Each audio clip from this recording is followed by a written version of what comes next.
Day 18 of building నియాఫెరా. ఈరోజు నాకు skin care industry గురించి ఒక క్రేజీ రియలైజేషన్ వచ్చింది. మార్కెట్లో ఉన్న 10 to 15 ఫేస్ వాష్ ఇంగ్రీడియంట్స్ని కంపేర్ చేసా, ఆల్మోస్ట్ ఆల్ అన్ని cleansing agents, preservatives, foam builders same ఉన్నాయి సిమిలర్గా. అప్పుడే నాకు ఒక డౌట్ అనేది వచ్చింది, అంటే like face wash almost all same ఉంటాయి అనేసి. బట్ డీప్గా అబ్జర్వ్ చేసిన తర్వాత అర్థమైంది ఏంటంటే లైక్ డిఫరెన్స్ ఇన్ ఇంగ్రీడియంట్స్ కానీ ఫార్ములేషన్ మీద డిపెండ్ అయి ఉంటుంది అనేసి. సేమ్ ఇంగ్రీడియంట్స్ యూజ్ చేసినా కూడా ఒక ప్రోడక్ట్ స్మూత్ ఫీల్ ఇస్తుంది, ఇంకొక ప్రోడక్ట్ స్కిన్ డ్రై చేస్తుంది. ఎందుకంటే స్కిన్ కేర్ ప్రోడక్ట్స్ వర్క్ అయ్యేది ఇంగ్రీడియంట్స్ పర్సంటేజ్ మీద, పీహెచ్ బ్యాలెన్స్ మీద, స్టెబిలిటీ మీద, టెక్స్చర్, ఇంకా ఫీల్, షెల్ఫ్ లైఫ్ మీద, ఇవి డిపెండ్ అయి ఉంటుంది.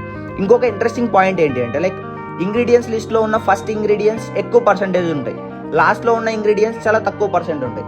కానీ చాలా బ్రాండ్స్ ఏం చేస్తున్నాయంటే 0.5% కంటే తక్కువ ఉన్న ఇంగ్రీడియంట్ని కూడా హీరో ఇంగ్రీడియంట్ లాగా మార్కెట్ చేస్తున్నారు.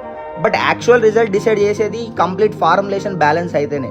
ఈరోజు నేను రియలైజేషన్ అయిన థింగ్ ఏంటి అంటే like skin care brand build చేయడం అంటే ర్యాండమ్ ఇంగ్రీడియంట్స్ని యాడ్ చేయడం కాదు, క్రియేటివ్ ఒక ప్రోడక్ట్ని మంచి ఫీల్, స్టెబిలిటీగా, గుడ్ రిజల్ట్ ఇచ్చేలా క్రియేట్ చేయడానికి. నియాఫెరా కోసం నేను ఇప్పుడు ప్రతి ఇంగ్రీడియంట్ని డీప్గా రీసెర్చ్ చేస్తున్నా, తెలుసుకుంటున్నా. నేను 100 days ఛాలెంజ్ స్టార్ట్ చేసినప్పుడు కంటెంట్ క్రియేట్ చేయాలనుకున్నా, బట్ ఇప్పుడు డైలీ ఒక లెసన్ అనేది నేర్చుకుంటున్నా. స్లోగా అయినా ఒక స్ట్రాంగ్ ఫౌండేషన్ బిల్డ్ చేస్తున్నా. సో కంటెంట్ నచ్చితే డూ సపోర్ట్ గైస్.